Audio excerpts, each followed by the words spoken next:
വെളിപ്പാട് പുസ്തക പഠനം പാർട്ട് നമ്പർ 69. ദൈവനാമം മഹത്വപ്പെടുമാറാകട്ടെ. വെളിപ്പാട് പുസ്തകം 21 അധ്യായത്തിൽ നിന്നുള്ള ചില വിഷയങ്ങളായിരുന്നു കഴിഞ്ഞ ക്ലാസ്സിൽ നാം ചിന്തിച്ചുകൊണ്ടിരുന്നത്. 21 അധ്യായത്തിൻ്റെ 14 വാക്യത്തിലേക്ക് വരുമ്പോൾ 12 ഗോത്രങ്ങളെക്കുറിച്ചുള്ള പരാമർശം കാണുന്നുണ്ട്. നഗരത്തിൻ്റെ മതിലിന് 12 അടിസ്ഥാനവും അതിൽ കുഞ്ഞാടിൻ്റെ 12 അപ്പോസ്തലന്മാരുടെ 12 പേരും ഉണ്ട് എന്ന് രേഖപ്പെടുത്തിയിരിക്കുന്നു. ഇസ്രായേൽ മക്കൾ മരുഭൂമിയിൽ താമസിച്ചപ്പോൾ ദൈവം അവരോട് കൂടി വസിച്ചതിൻ്റെ നിഴലാണ് സമാഗമന കൂടാരം എന്ന കാര്യം നമുക്കറിയാം. സമാഗമന കൂടാരത്തിൻ്റെ ചുറ്റും 12 ഗോത്രങ്ങൾ പാർത്തിരുന്നതായും നമുക്കറിയാം. പുതിയ യെരൂശലേമിനോടുള്ള ബന്ധത്തിൽ പഴയ നിയമത്തിലെ 12 ഗോത്രങ്ങളുടെ സാന്നിധ്യവും മാത്രമല്ല 12 അപ്പോസ്തലന്മാരുടെ സാന്നിധ്യവും ഇവിടെ കാണുന്നുണ്ട്. 24 മൂപ്പന്മാരെക്കുറിച്ച് 4 അധ്യായത്തിൽ നാം പഠിച്ചപ്പോൾ പഴയ നിയമ കാലത്തെ പ്രതിനിധീകരിക്കുന്ന 12 ഗോത്രങ്ങളും പുതിയ നിയമകാലത്തെ പ്രതിനിധീകരിക്കുന്ന 12 അപ്പോസ്തലന്മാരും ഇങ്ങനെ 24 മൂപ്പന്മാരെക്കുറിച്ച് നാം ചിന്തിക്കുകയുണ്ടായി.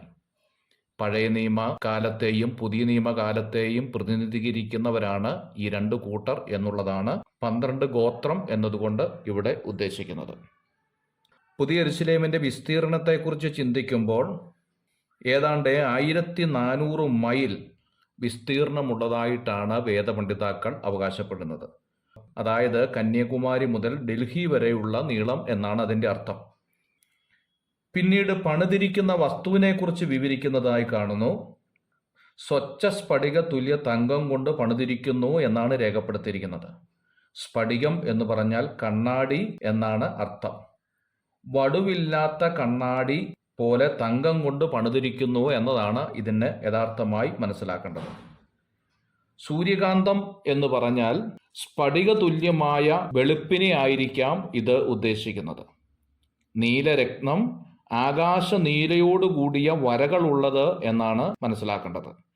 മാണിക്യം ആകാശ നീല വർണ്ണമാണ്. മരതകം തെളിഞ്ഞ പച്ച നിറത്തെ കാണിക്കുകയാണ്. നഖവർണ്ണി തെളിഞ്ഞ വെള്ള നിറവും നഖത്തിൻ്റെ നിറവും കലർന്നതാണ് എന്ന് പറയുന്നു. ചുവപ്പ് കല്ല് രക്തവർണം ആയിരിക്കാം. പീതരക്തം സ്വർണം നിറഞ്ഞ എന്നതിനെ കാണിക്കുന്നു. ഗോമേതകം കടൽ വർണ്ണമാണ്. പുഷ്പരാഗം മഞ്ഞ നിറമുള്ളതാണ്. വൈഢൂര്യം വെളുത്തുള്ളിയുടെ നിറമാണ്.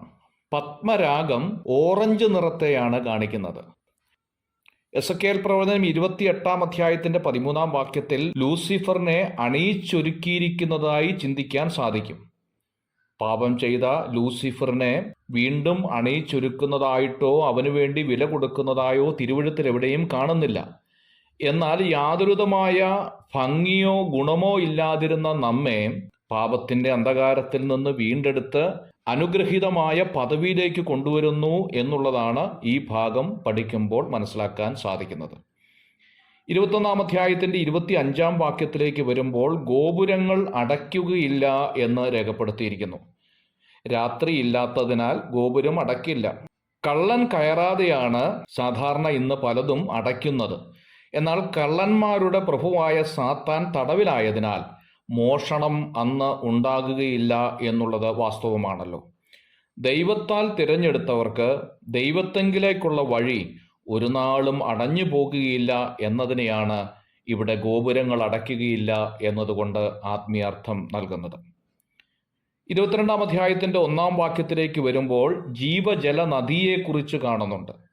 ജീവൻ കൊടുക്കുവാൻ കഴിവുള്ള നദി എന്ന ആശയത്തിലാണ് ജീവജല നദി എന്നതുകൊണ്ട് ഉദ്ദേശിക്കുന്നത്. ഇത് പരിശുദ്ധാത്മാവിൻ്റെ ഒരു നിഴലായിട്ട് ചിന്തിക്കുന്നതിൽ തെറ്റുണ്ടാകുകയില്ല.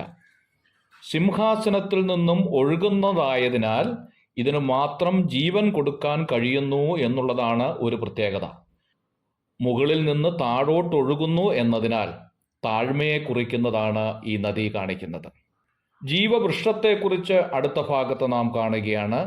അടുത്ത ക്ലാസ്സിൽ ദൈവം അനുവദിച്ചാൽ നമുക്കത് ചിന്തിക്കാം. God bless you.